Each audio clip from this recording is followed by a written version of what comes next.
ओम श्री गुरुवे नमः। ओम श्री गणेशाय नमः। वैशंपायन जी कहते हैं, जन्मेजय, पवित्र मुस्कान वाली देवयानी ने जब ये सुना कि शर्मिष्ठा के पुत्र हुआ है तो वह दुख से पीड़ित हो शर्मिष्ठा के व्यवहार को लेकर बड़ी चिंता करने लगी और वो शर्मिष्ठा के पास गई और इस प्रकार बोली। देवयानी ने कहा, सुंदर भावों वाली शर्मिष्ठे, तुमने काम लोलुप होकर यह कैसा पाप कर डाला।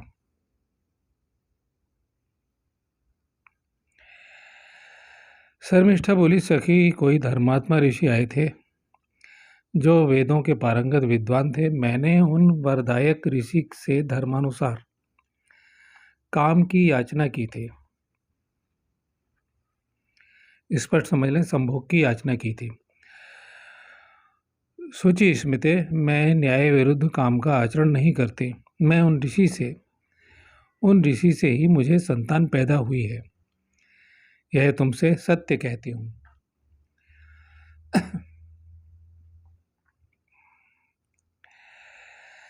देवयानी ने कहा, भीरू, यदि ऐसी बात है तो बहुत अच्छा हुआ। क्या उन द्विज के गोत्र, नाम और कुल का कुछ परिचय मिला? मैं उनको जानना चाहती हूँ। शर्मिष्ठा बोली, सूची स्मिते, वे अपने तप और तेज से सूर्य की भांति प्रकाशित हो रहे थे। उन्हें देखकर मुझे कुछ पूछने का साहस ही नहीं हुआ। देवयानी ने कहा, शर्मिष्ठा, यदि ऐसी बात है, यदि तुमने ज्येष्ठ और श्रेष्ठ द्विज से संतान प्राप्त की है तो तुम्हारे ऊपर मेरा क्रोध नहीं रहा। मेरे श्रोताओं, आप जानते होंगे, द्विज ब्राह्मण को कहते हैं और द्विज की बहुत सारी व्याख्याएं हैं। शास्त्र को पुनः निवेदन है सुनने वालों से, इसमें कुछ भी यानी ज्यों का त्यों हमें पढ़ना चाहिए, सुनना चाहिए। वैशंपायन जी कहते हैं, जन्मेजय, वे दोनों आपस में ही इस प्रकार बातें करके हंस पड़ी।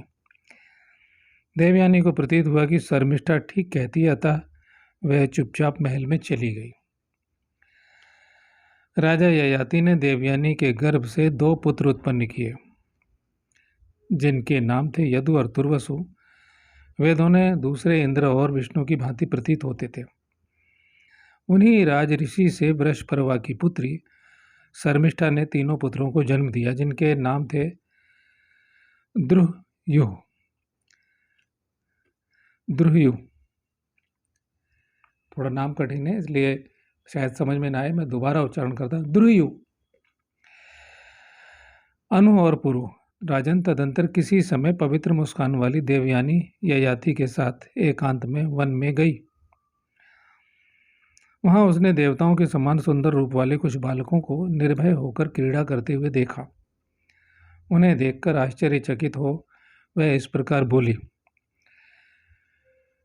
आपने, मेरे श्रोताओं, देखा होगा कि बहुत से लोग अपने पिता के अनुरूप होते हैं, रूप में भी और गुण में भी। तो ऐसे ही ये देवस्वरूप बालक वहाँ दिख रहे थे, क्योंकि उनमें ययाति का ही तेज था।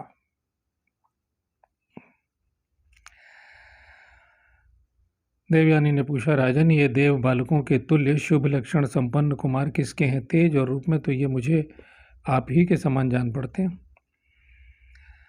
वैशंपायन जी कहते, जन्मेजय, राजा से इस प्रकार पूछने पर उसने उन कुमारों से प्रश्न किया। देवयानी ने पूछा, बच्चों, तुम्हारे कुल का क्या नाम है और तुम्हारे पिता कौन है? ये मुझे ठीक ठीक बताओ। मैं तुम्हारे पिता का नाम तुमसे ही सुनना चाहती हूँ। सुंदरी देवयानी के इस प्रकार पूछने पर उन बालकों ने पिता का परिचय देते हुए तर्जनी उंगली से उन्हीं नृपश्रेष्ठ ययाति को दिखा दिया और शर्मिष्ठा को अपनी माता बताया।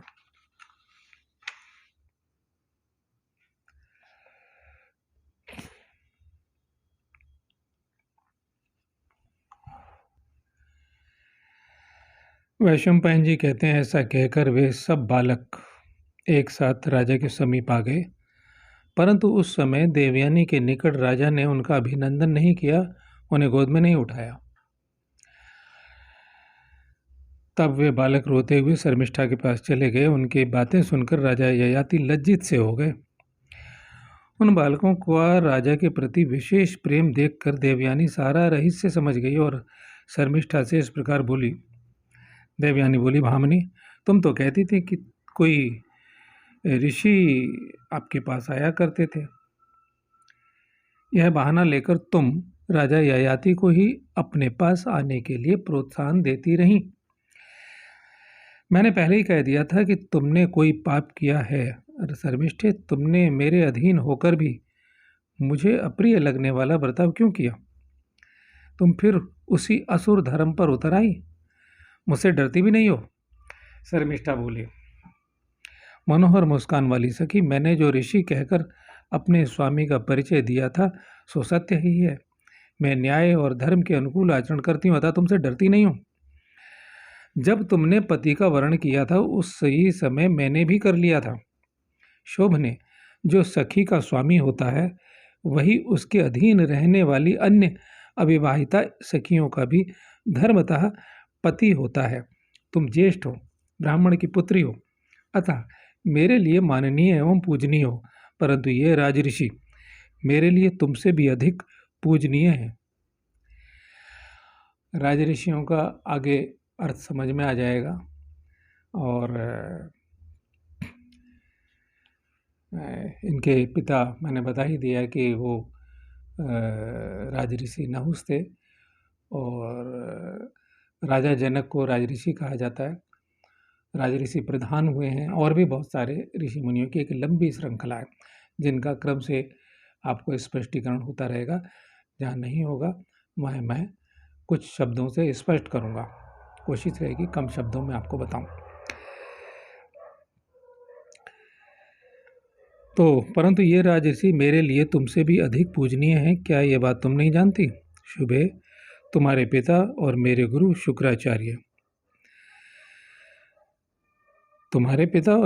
शुक्राचार्य जी ने ही हम दोनों को एक ही साथ महाराज की सेवा में समर्पित किया है। तुम्हारे पति और पूजनीय महाराज ययाति भी मुझे पालन करने योग्य मानकर मेरा पोषण करते हैं। वैशंपायन जी कहते हैं। शर्मिष्ठा का ये वचन सुनकर देवयानी ने कहा, राजन, अब मैं यहाँ नहीं रहूंगी, आपने मेरा अत्यंत अप्रिय किया है। ऐसा कहकर तरुणी देवयानी आंखों में आंसू भरकर सहसा उठी और तुरंत ही शुक्राचार्य जी के पास जाने के लिए वहां से चल दी। यह देखकर उस समय राजा ययाति व्यथित हो गए। वे व्याकुल हो देवयानी को समझाते हुए उनके पीछे पीछे गए, किंतु वह नहीं लौटी। उसकी आंखें क्रोध से लाल हो रही थीं।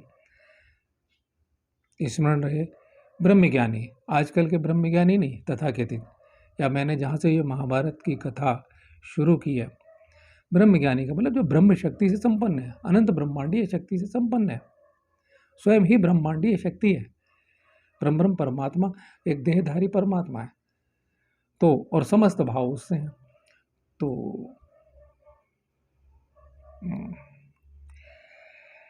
अब वह व्याकुल है राजऋषि, और क्योंकि वो उस अवस्था में राजऋषि वो भी है और वो ब्रह्म ऋषि है, और उसमें भी मैंने आपको इनका पूरा परिचय कि संपूर्ण भूत प्राणियों में ओज रूप से विद्यमान है या दूसरे शरीर से सशरीर है जिनकी ये पुत्री है। तो इसलिए वो व्यथित हैं, डरे हुए हैं। वे राजा से कुछ न बोलकर केवल नेत्रों से आंसू बहाए जाती थी। कुछ ही देर में वह कवि पुत्र शुक्राचार्य के पास जा पहुंची। पिता को देखते ही वह प्रणाम करके उनके सामने खड़ी हो गई। तदंतर राजा ययाति ने भी शुक्राचार्य की वंदना की। देवयानी ने कहा, पिताजी, अधर्म ने धर्म को जीत लिया, नीच की उन्नति हुई और उच्च की अवनति। वृषपर्वा की पुत्री शर्मिष्ठा मुझे लांघकर आगे बढ़ गई। इन महाराज ययाति से ही उसके 3 पुत्र हुए हैं, किंतु तात मुझ भाग्यहीन के 2 ही पुत्र हुए हैं। यह मैं आपसे ठीक बता रही हूँ। भृगुश्रेष्ठ, ये महाराज धर्मज्ञ के रूप में प्रसिद्ध हैं, किंतु इन्होंने ही मर्यादा का उल्लंघन किया है। कविनंदन, ये आपसे यथार्थ कह रही हूँ। शुक्राचार्य ने कहा, महाराज, तुमने धर्मज्ञ होकर ही भी अधर्म को प्रिय मानकर उसका आचरण किया, इसलिए जिसको जीतना कठिन है। यह वृद्धावस्था तुम्हें शीघ्र ही धर दबाएगी। फिर से सुनिएगा, ये एक शाप है, अतः आप विचार कीजिए। फिर से मैं सुना रहा हूँ। महाराज, तुमने धर्मज्ञ होकर भी अधर्म को प्रिय मानकर उसका आचरण किया, इसलिए जिसको जीतना कठिन है वह वृद्धावस्था तुम्हें शीघ्र ही धर दबाएगी। ऐसी वृद्धावस्था। ययाति बोले, भगवान, दानवराज की पुत्री मुझसे ऋतुदान मांग रही थी। देखिए, अगर समझ में ना आया तो मैं बोल देता हूँ। ऋतुदान का अर्थ क्या है कि जब स्त्री मासिक धर्म से निमटती है और उसे कामेच्छा होती है, कुछ स्त्रियों को माहवारी मासिक धर्म से पहले और कुछ को बाद में अति तीव्र होती है। ये दोनों काल ऐसे होते हैं जिन्हें ऋतुकाल कहा जाता है। खास तौर से वो कामेच्छा काल कहिए पहले, और जब अंतिम कुछ दिन बचते हैं, और बाद के जो दिवस हैं जब स्त्री 4-5 दिन नहा धो के शुद्ध हो जाती, इसका संभव होता है। मैं पहले भी स्पष्टीकरण दे चुका हूँ। तो ऋतुदान शब्द आया है। तो ऋतुदान में पहले लोग जो है कि उसको संतान का बड़ा महत्व था, और तो उस काल में मिलना, संभोग करना अति आवश्यक कर्मों में माना गया है, और संयम पूर्वक उस काल में तो अवश्य करना चाहिए ताकि स्त्री की तृप्ति हो सके। उसे ऋतुदान कहा गया, संतान हेतु। तो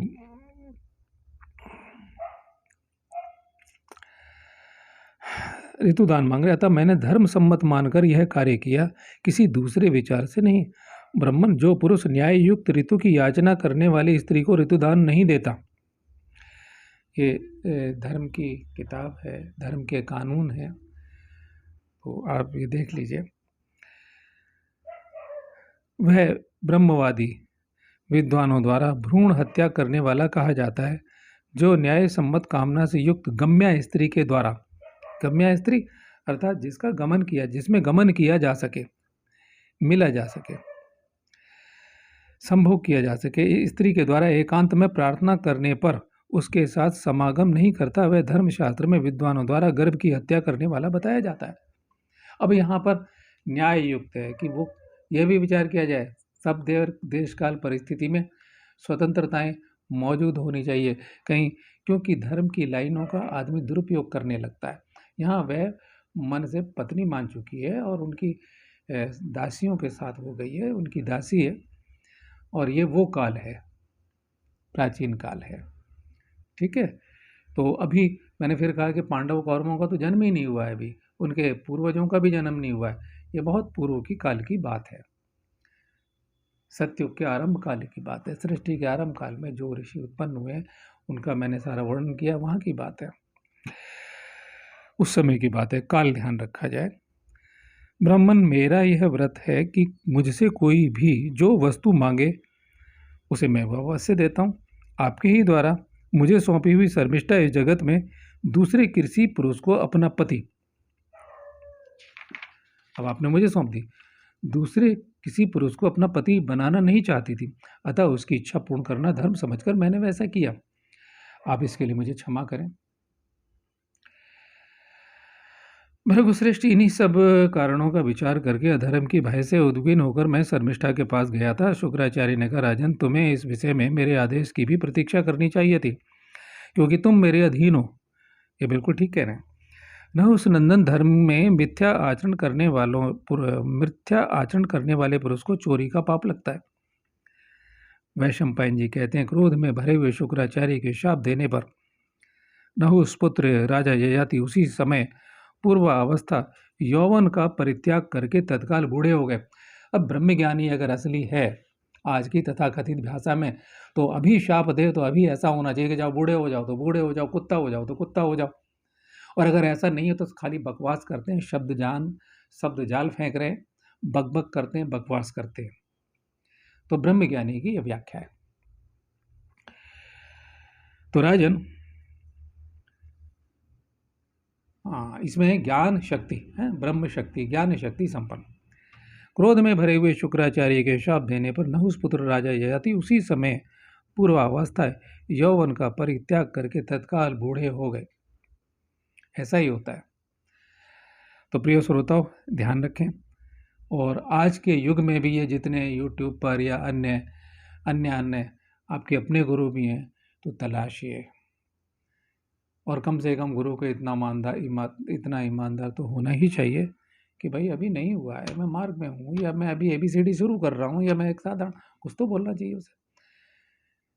बकवास करने वाले लोग इस शास्त्र से आपको ये सीख लेनी चाहिए। मैं इतने अंक बोल चुका हूँ, कोई फ़र्क नहीं पड़ता अगर एक आदमी भी समझ पाया, 2 आदमी भी, 10 आदमी भी, 20 आदमी, ज़रूरी नहीं है बहुत सारे लोगों के लिए होता ही नहीं है शास्त्र, बहुत सारे लोगों को जागृति होती भी नहीं है। तो यह विचार करना तो आपका कर्तव्य है कि आप उससे क्या सीखते हैं, और शक करना सीखिए कि हम शब्द जाल में तो नहीं बंधे हुए हैं, और अपने गुरु से भी निवेदन करना चाहिए, जान सकते हैं। परिप्रश्न ने गीता में कहा गया, यहाँ मैंने शाप और वरदान देने की शक्ति के बारे में कहा, और तत्काल प्रभाव से वैसा होता है। वो क्या सोना बरस जाए तो भरना चाहिए, वो ऐसा होना चाहिए, कुछ भी हो सकता है। क्या भृगुश्रेष्ठ, अब वो कहते हैं, ययाति बोले, भृगुश्रेष्ठ में देवयानी के साथ यो अवस्था में रहकर अभी तृप्त नहीं हो सका हूं, ये पीड़ा है उनकी। अतः ब्रह्मन मुझ पर ऐसी कृपा कीजिए जिससे यह बुढ़ापा मेरे शरीर में प्रवेश न करे। शुक्राचार्य जी ने कहा, भूमिपाल, मैं झूठ नहीं बोलता, राजा का एक नाम भूमिपाल भी होता है। बूढ़े तो तुम हो ही गए हो, किंतु अब तुम्हें इतनी सुविधा देता हूं कि यदि तुम चाहो तो किसी दूसरे से जवानी लेकर इस बुढ़ापे को उसके शरीर में डाल सकते हो। अब इतना ब्राह्मण है, इतना दयालु हृदय तो हो ही जाता है, क्योंकि क्रोध भी है तो घृणा भी है तो दया भी है। ये वन वे ट्रैफिक नहीं चलता कि ऐसा होना चाहिए योगी को या वैसा होना चाहिए।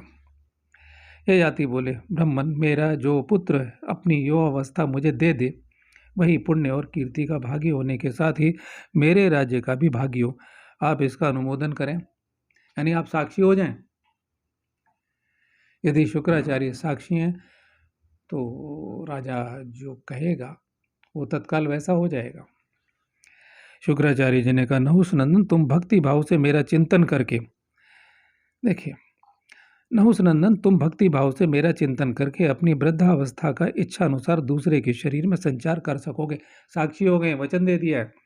उस दशा में तुम्हें पाप भी नहीं लगेगा। जो पुत्र तुम्हें प्रसन्नतापूर्वक अपनी युवावस्था देगा वही राजा होगा, साथ ही दीर्घायु, यशस्वी तथा अनेक संतानों से युक्त होगा। ये वरदान है उनका, और शुक्राचार्य ने बोल दिया तो जरूर होगा। वैशंपायन जी कहते हैं, मेरे श्रोताओं फिर से ध्यान रखें, वैशंपायन जी कैसे सुना रहे हैं। जन्मेजय का सर्प यज्ञ है, उस सर्प यज्ञ में अंतराल होता है, अवकाश होता है, उस काल में ये कथा चल रही है। वैशंपायन जी जो कि प्रमुख शिष्य हैं भगवान व्यास के, यानी महर्षि व्यास के, और वो चक्रवर्ती सम्राट राजा जन्मेजय को कथा सुना रहे हैं। और सुनने वाले और भी बहुत सारे ऋषि मुनि हैं जिन्होंने अलग अलग जाकर के ये महाभारत सुनाई है। और आगे बताऊंगा कि कई दफ़े श्लोकों में और कथाओं में अंतर क्यों आ जाता है, लेकिन मूल कथा एक ही रहती है। और ये मैं आपको असली संपूर्ण महाभारत सुना रहा हूँ, जो कि टीवी सीरियल में नहीं है, वो भी नहीं सकती, पूरा जीवन लग जाएगा इस कथा को फिल्मांकन करने में। तो वैशंपायन जी कहते हैं, राजा ययाति बुढ़ापा लेकर के वहाँ से अपने नगर में आए और अपने ज्येष्ठ एवं श्रेष्ठ पुत्र से यदु से इस प्रकार बोले। ययाति ने कहा, तात, कवि पुत्र शुक्राचार्य के शाप से मुझे बुढ़ापे ने घेर लिया। मेरे शरीर में झुर्रियाँ पड़ गई हैं और बाल सफ़ेद हो गए हैं, किंतु मैं अभी जवानी के भोगों से तृप्त नहीं हुआ हूँ। यदो, तुम बुढ़ापे के साथ मेरे दोषों को ले लो और मैं तुम्हारी जवानी के द्वारा विषयों का उपभोग करूँगा। 1000 वर्ष पूरे होने पर मैं पुनः तुम्हारी जवानी देकर बुढ़ापे के साथ अपना दोष वापस ले लूँगा। महाराज, मैं उस बुढ़ापे को लेने की इच्छा नहीं करता। अब कौन ये वापस ले लूँगा। यदु बोले, राजन, बुढ़ापे में खाने पीने से अनेक दोष प्रकट होते हैं, अतः मैं आपकी वृद्धावस्था नहीं लूँगा, यही मेरा निश्चित विचार है। यदु ने कहा, महाराज, उस बुढ़ापे को लेने की इच्छा नहीं करता जिसके आने पर दाढ़ी मूछ बाल सफ़ेद हो जाते हैं, जीवन का आनंद चला जाता है, वृद्धावस्था एकदम शिथिल कर देती है, सारे शरीर में झुर्रियाँ पड़ जाती हैं और मनुष्य इतना दुर्बल और कृशकाय हो जाता है कि उसकी ओर देखते नहीं बनता है। यानी लोग देखना पसंद नहीं करते बूढ़े आदमी की तरफ।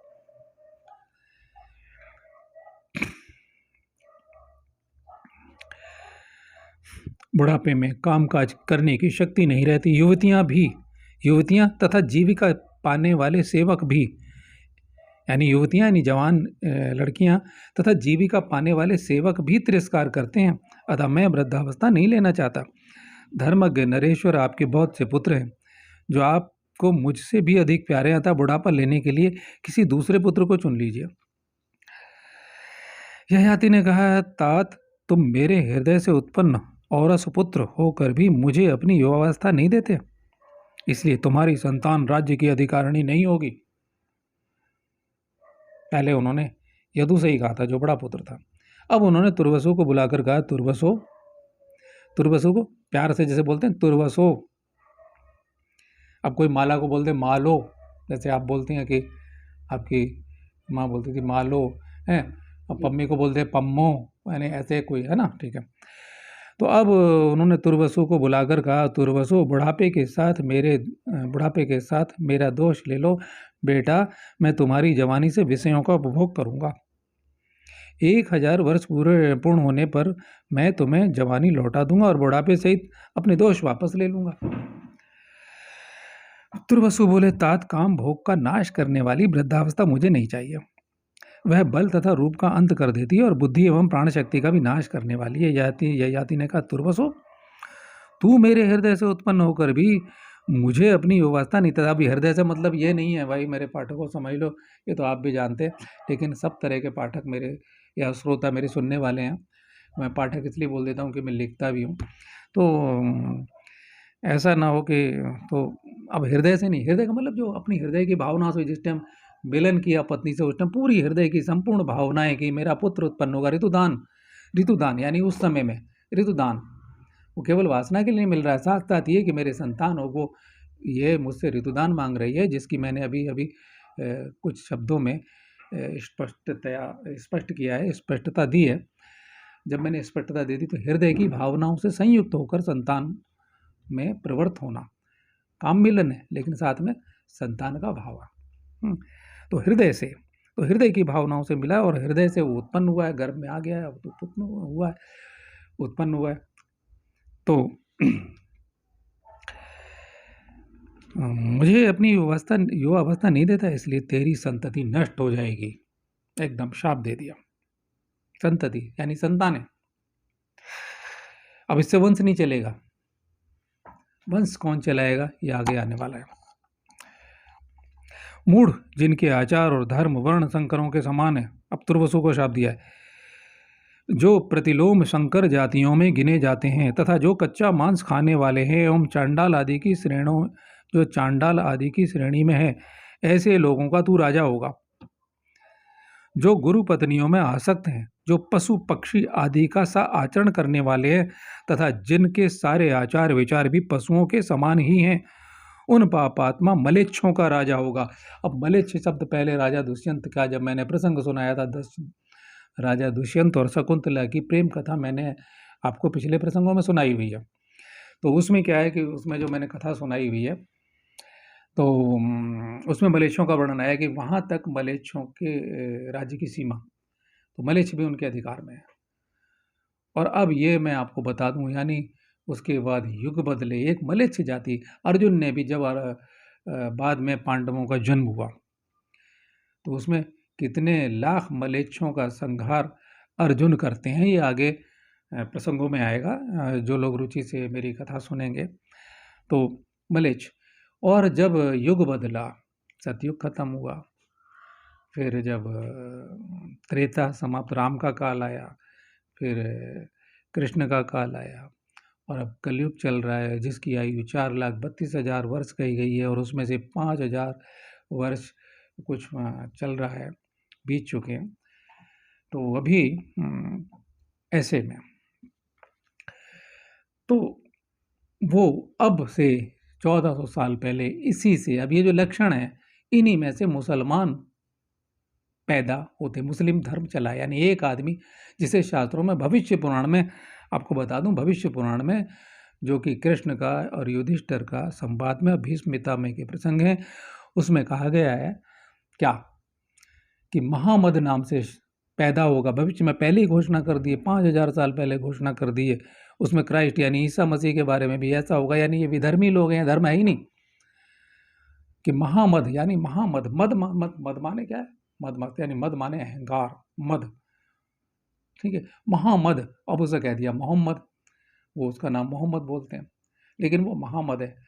शास्त्र में महामद भविष्य पुराण में लिखा हुआ महामद इस काल में उत्पन्न होगा, उसी काल में, आज से 1400 साल पहले, आज से, ये मैं जहाँ से कथा कर रहा हूँ, वो महामद अर्थात मोहम्मद पैदा हुआ और ये इस्लाम पैदा हुआ। तो ये लक्षण, अब देखिए मैं दोबारा कह रहा हूँ, आपने गौर से, ये उनके लक्षण, यानी तब उस युग में ऐसे लक्षण इनके हुआ करते थे, क्या, जिनके आचार और धर्म वर्ण संकरों के समान है। वर्ण संकर कौन है? तो जो अपने ही बिरादरी में, रिश्ते नातों में शादियां कर लेते हैं, किसी भी जाति में कोई मतलब नहीं है, गड़बड़ कोई नहीं, ठीक है।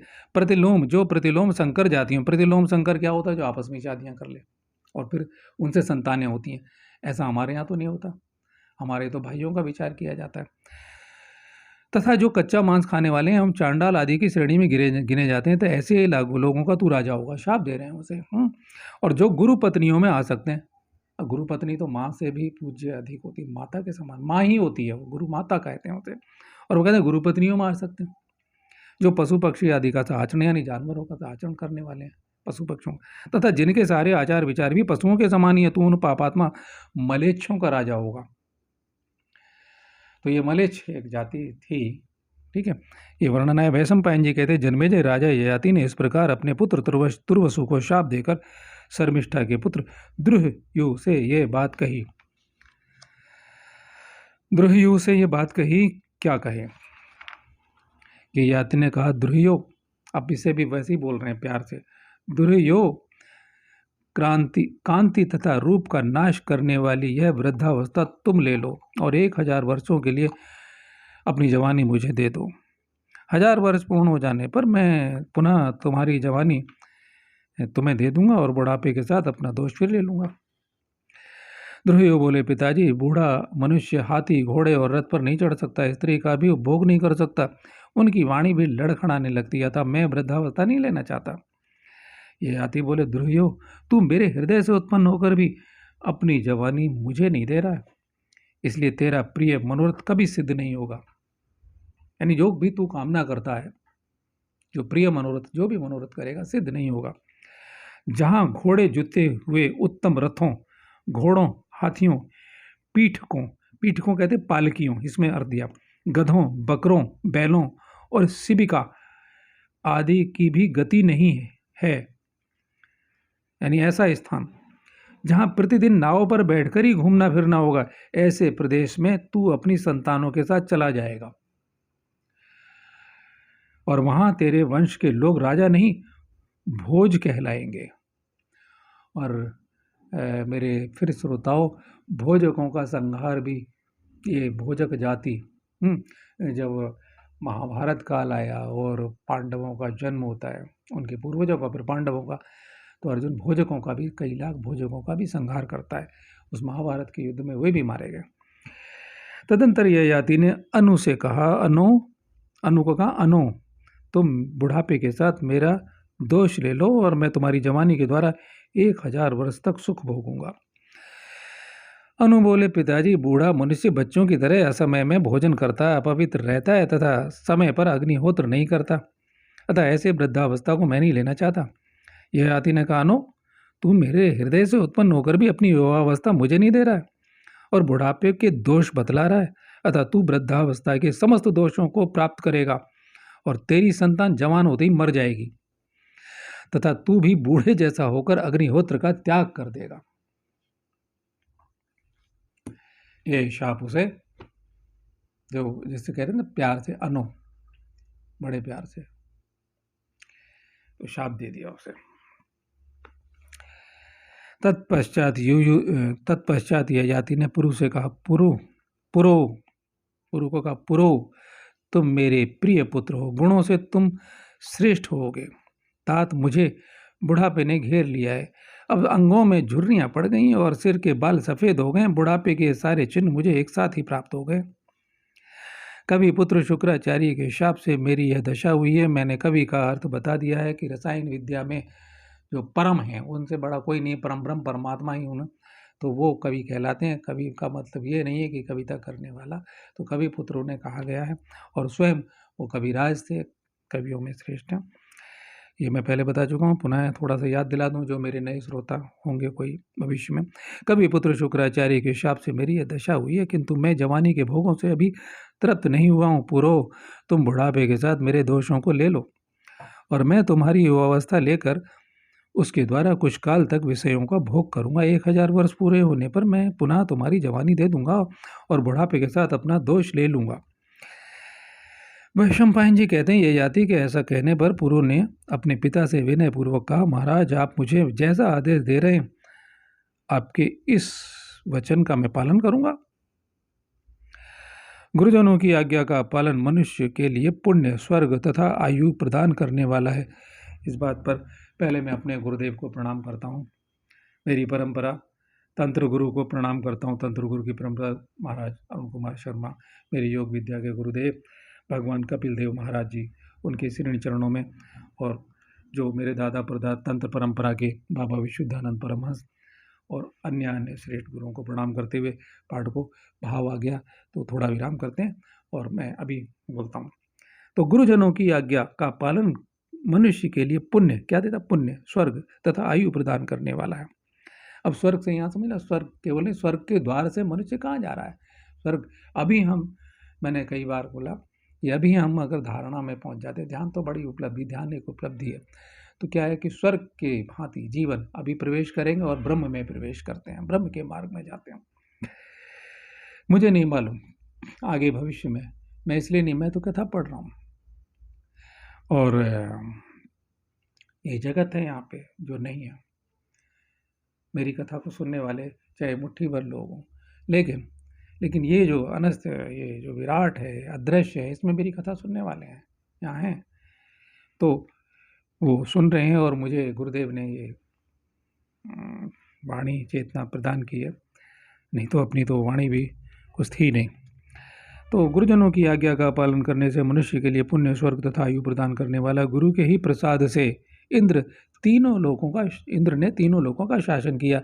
गुरु स्वरूप पिता की अनुमति प्राप्त करके मनुष्य संपूर्ण कामनाओं को पा लेता है। राजन, मैं बुढ़ापे के साथ आपका दोष ग्रहण कर लूंगा। आप मुझसे जवानी ले लें और इच्छा अनुसार भोगों का उपभोग करें।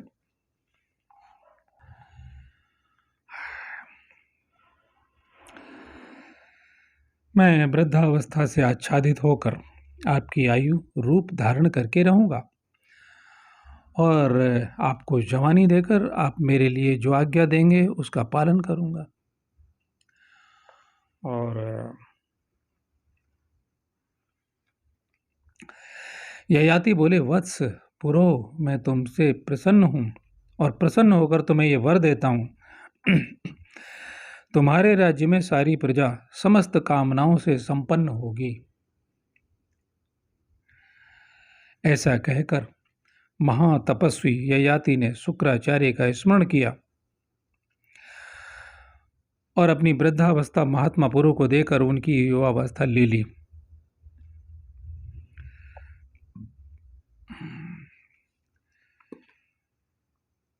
ओम तत्सत। ओम श्री गुरुवे नमः। ओम सिद्ध कपिल मुनि गुरुवे नमः। ओम कपिल देवाय नमः। ओम कपिल देवाय नमः। आज के लिए इतना ही। ओम तत्सत।